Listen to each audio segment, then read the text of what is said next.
Okey, Assalamualaikum dan selamat sejahtera. So, kembali lagi di dalam channel Ashmawi Ramli.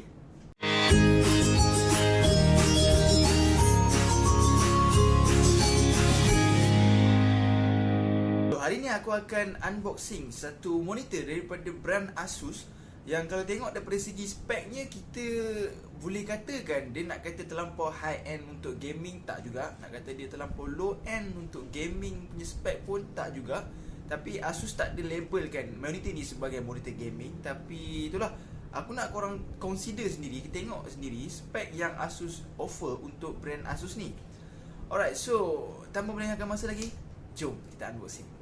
Okay guys, so ini adalah kotak luaran dia. Kalau korang boleh tengok kat sini, ini merupakan model Asus VY249 LCD monitor. So monitor ni adalah 23.8 inci lah. So dia 60.5 cm widescreen. So kalau tengok apa key features untuk monitor ni, dia ada offer IPS. Ni adalah panel IPS, okay, ultra wide viewing angle. Lepas tu ada 75 refresh rate.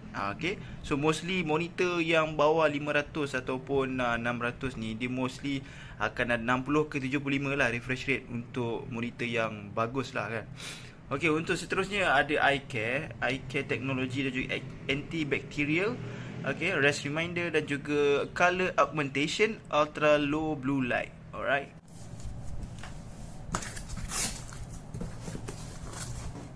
Okay, kita jatuhkan dulu. Alright.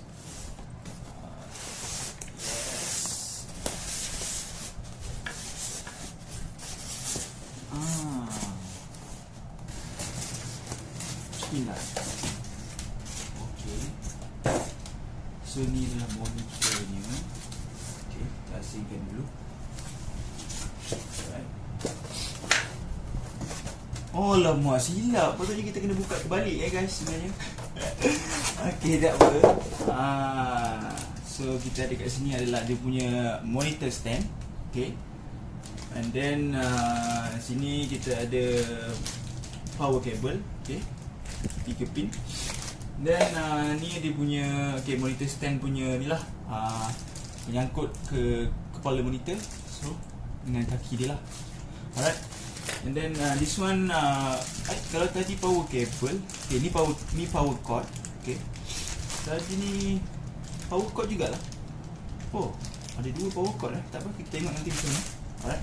Mungkin satu ni untuk spare ke apa, tak tahu. Okay, ni adalah HDMI cable yang dicocok daripada monitor ke CPU. Okay. And then kita ada, okay, dia ada siap bagi dengan Allen key dan juga buku panduan lah. Okay, itu saja dalam kotak. Okay, so ni setelah aku dah selesai pasang lah dia punya monitor stand dan juga dia punya belakang tu lah, tempat penyambung dia. So ni adalah kabel-kabel tadi. Okay, so kat sini aku nak rumuskan. Kalau korang tengok dekat ni dia punya manual. So untuk masukkan dia punya belakang punya tapak ni senang je. Dia dah memang siap bagi skru dengan juga screwdriver kecil. Untuk korang just masukkan ni memang simple. Ada 4 skru dekat belakang ni. So nanti korang masukkan, just ketatkan je skru tu dan tutup balik belakang ni. Okay, so dekat sini monitor ni dia boleh turun dan naikkan dalam negatif 3 ke 20. Alright. So dekat sini kita boleh tengok dekat panel belakang dia ada untuk power cord, HDMI, VGA dan juga earphone punya plug-in. Alright. Okay, so tadi yang aku explain tadi untuk pasang skru tu. Okay, dekat sini ada skru dia. Ada 1, 2, 3, 4. So ni tapak kaki ni. So masukkan dekat sini. So nanti korang just ketatkan skru dengan gunakan screwdriver yang dia bagi. Alright. So ni ada penutup dia lah. So nanti just masukkan je lah kat bawah ni. Alright. Macam tu. Alright, settle. Okay, so ni aku buka sendiri website Asus. Okay, website Asus. So dekat sini spek dia lah. Okay, ni nama model dia Asus VY249 HE iCare monitor. So kalau korang tengok kat sini, dia ni merupakan dia punya resolution dia adalah Full HD 1920x1080. And then dia merupakan IPS panel. And then refresh rate dia 75Hz. And then dia punya response time dia 1 millisecond. Okay, itu pun antara orang cakap key features yang menarik lah bagi aku. Sebab aku lah, kalau korang guna main game pun korang perlukan lah. Sebab biasanya monitor yang bawah 600 ni ada yang 5, ada yang 4. Tapi ni antara monitor terbaik yang aku jumpa lah. And then dia FreeSync, and then IK Plus technology, color augmentation yang macam aku explain tadi dekat kotak tadi. So, tadi aku cerita pasal dia punya kelebihan lah. Jadi untuk kekurangan dia pula bagi aku, tapi aku tak rasa lah benda tu satu benda yang terlampau ni problem sangat pun. Sebab macam aku akan guna VESA mount untuk aku punya monitor. Okay, so kalau korang tak tahu apa tu VESA mount tu, VESA mount tu dia akan pegang komputer kita. Kita tak guna pun dia punya tapak tu. So nanti dia akan attach dengan holder, monitor holder tu. Jadi macam mana aku nak explain kau tak apa. Nanti untuk video akan datang aku akan tunjukkan macam mana setup gaming. So nanti kat situ aku akan share dengan korang lah untuk kegunaan VESA mount tu sendiri. So aku tak perlukan guna monitor punya stand tu.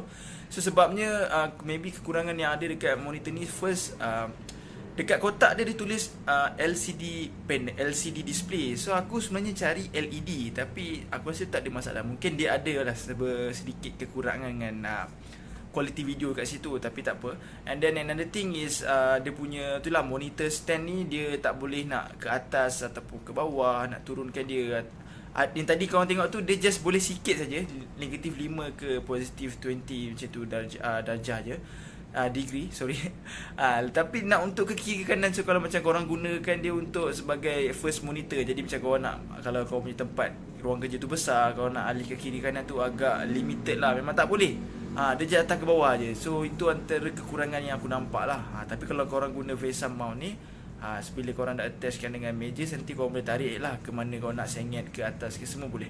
Alright.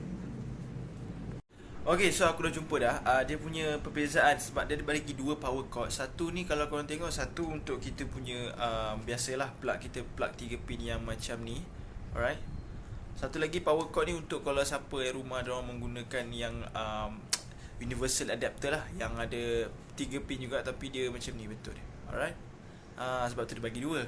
So aku pun baru tahu benda ni lah. Sebab sebelum ni aku beli monitor Asus pun dia tak ada bagi yang satu lagi tu. Itu saja, mungkin sebab model baru, aku pun tak sure macam mana. Alright. Okay, jadi itu adalah sedikit sebanyak yang aku dapat kongsikan untuk korang. Okay, jadi so aku boleh katakan recommended lah kepada mana-mana orang yang tak mempunyai budget yang besar tapi nak main untuk gaming, untuk editing pun boleh. Kalau tengok daripada spek yang di offer kan. Jadi aku memang suggest untuk gunakan monitor ni. Tapi aku baru beli, jadi aku tak tahu performance dia macam mana. Sebab aku gunakan monitor ni pun untuk sebagai second monitor. Okay, aku akan buat dual monitor lah dekat aku punya setup gaming. Tapi untuk setup gaming aku nanti aku akan sharekan dalam video seterusnya. Okay, so terima kasih kepada yang telah sudi menonton di channel Ashmawi Ramli. Jangan lupa tekan butang subscribe, like dan juga share. Okay, jumpa lagi di video akan datang. Assalamualaikum, bye.